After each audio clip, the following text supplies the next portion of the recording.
오늘은 사무엘상 28장 15절부터 25절 말씀입니다. 15절 16절을 봉독해 드립니다. 사무엘이 사울에게 이르되 내가 어찌하여 나를 불러 올려서 나를 성가시게 하느냐 하니 사울이 대답하되 나는 심히 다급하니이다. 블레셋 사람들은 나를 향하여 군대를 일으켰고 하나님은 나를 떠나서 다시는 선지자로도 꿈으로도 내게 대답하지 아니하시기로 내가 행할 일을 알아보려고 당신을 불러 올렸나이다 하더라.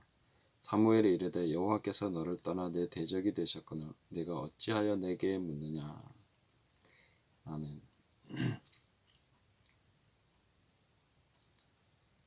한때 영화로웠던 사울이었습니다. 왕으로 기름 부음 받고 큰 역사를 이루고 하나님과 동력했던 이스라엘 건국의 기초를 놓았던 초대 왕이 사울입니다. 근데 이 사람이 철저하게 멸망해가는 모습을 성경은 기록해주고 있습니다. 참 우리가 차마 눈뜨고 볼 수 없는 그런 안쓰러움과 안타까움과 그런 두려움이 겹치는 그런 장면들이 많습니다. 그러나 우리가 눈을 떼지 말고 이분의 멸망의 과정을 잘 지켜봐야 되겠습니다. 성령께서 우리에게 교훈을 주시려고 이 본문을 기록하신 것이기 때문에 우리가 깨달을 부분들을 잘 보고 깨닫고 경계로 삼고 거울로 삼고 그렇게 묵상해야 될 말씀이다 이렇게 생각합니다. 사울이 이렇게 말합니다. 나는 심히 다급하니이다. 심히 다급하다고 얘기했습니다. 아주 다급한 상황에서 사울이 했던 것은 나 지금 뭐 해야 돼요? 이렇게 질문하는 것입니다. 나 어떻게 해야 돼요? 자, 이럴 때 정말 주어야 될 메시지는 무엇이겠습니까? 이제라도 울며 옷을 찢고 하나님 앞에 회개하고 자복하십시오. 하나님은 긍휼이 많으시니까 혹시 이 모든 상황을 돌이켜 인도하실지 어떻게 알겠습니까? 라고 권면을 해야 되겠죠. 진정한 선지자라면 그렇게 했을 것입니다. 또 성령께서 감동을 주신다면 분명히 그렇게 했을 것입니다. 그러나 신접한 여인이 불러 올린 이 사무엘을 빙자한 이 가짜 귀신은 이렇게 말합니다. 사무엘이 이르되 여호와께서 너를 떠나 내 대적이 되셨거늘 내가 어찌하여 내게 묻느냐. 철저하게 희망의 소망의 싹을 잘라버리는 말씀이죠. 거짓말이 무엇입니까? 사실대로 말하지 않는 것도 거짓말이지만 악한 의도로 사실을 말하는 것도 아주 무서운 거짓말입니다. 다른 것을 이야기할 수 있는데도 한쪽만 얘기하는 것이 거짓말입니다. 오늘 이 가짜 사무엘 귀신이 한 이야기가 그런 것입니다. 이건 사실입니다. 하나님께서 사울을 떠났죠. 그렇지만 이 상황에서 이 얘기가 무슨 도움이 됩니까? 사울의 절망에 쐐기를 박아버리는, 심장에 그냥 말뚝을 박아버리는 이런 말씀이죠. 이제라도 돌이켜라. 지금이라도 울면서 네 옷을 찢고 죄를 뒤집어 쓰고 하나님께 부르짖어 보아라. 그분은 긍휼이 많으시지 않느냐. 너를 버리셨다 하더라도 이제라도 돌이키면 혹시 하나님이 너에게 긍휼을 베푸실지 어떻게 아느냐. 그것이 하나님이 주시는 것이고 성령의 감동이겠죠. 그러나 마귀의 손에 빠져들어간 사람, 그 사람은 회개할 기회를 얻지 못하는 것이 가장 비참한 것입니다. 제일 무서운 것이 바로 이런 것이죠. 회개하지 못하는 것이 무서운 것입니다. 성령을 소멸한 결과는 무엇입니까? 성령을 회방하면 용서받지 못한다고 했죠. 그것은 하나님이 삐져서 화가 나서 도저히 나는 너 용서 못해, 이게 아닙니다.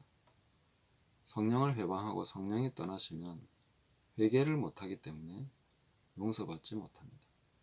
하나님은 회개하는 어떤 사람이라도, 어떤 악인이라도 회개하면 다 용서하십니다.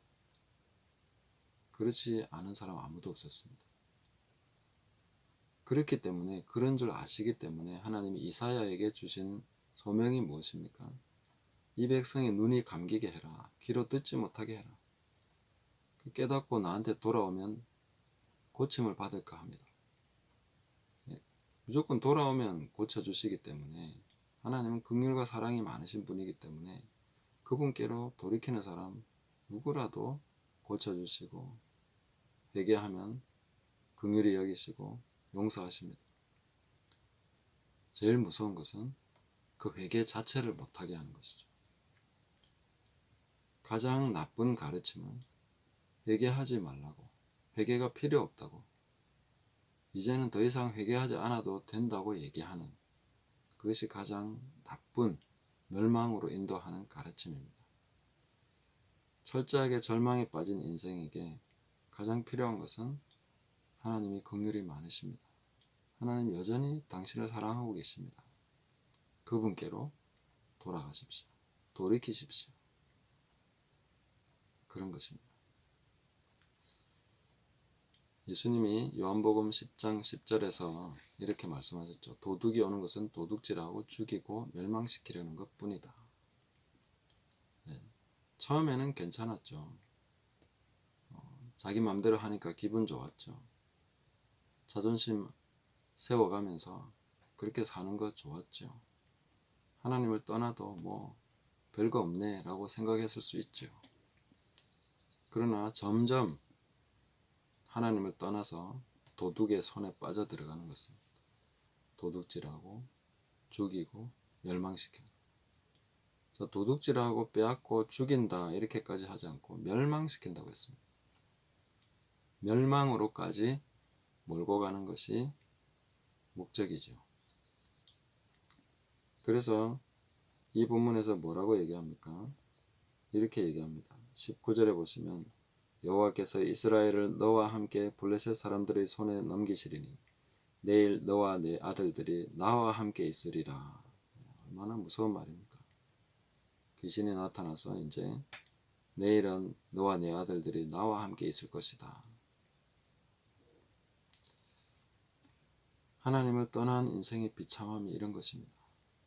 우리가 오늘 이것을 처절하게 깨달아야 되겠습니다. 그리고 아직도 하나님께로 돌이키지 않는 우리 주변의 많은 사람들에게 그들을 위해서 기도하고 또 돌이킬 수 있도록 우리가 복음을 전할 수 있는 대로 전하면서 나가야 되겠습니다.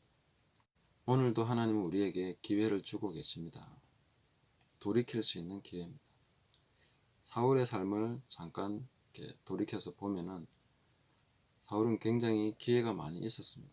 많은 시간들이 있었죠. 한순간에 이렇게 된 것이 아닙니다. 서서히 무너져 갔습니다. 다윗에게 감동을 받았을 때 회개할 수 있었죠. 바로잡을 수 있는 시간들이 있었습니다.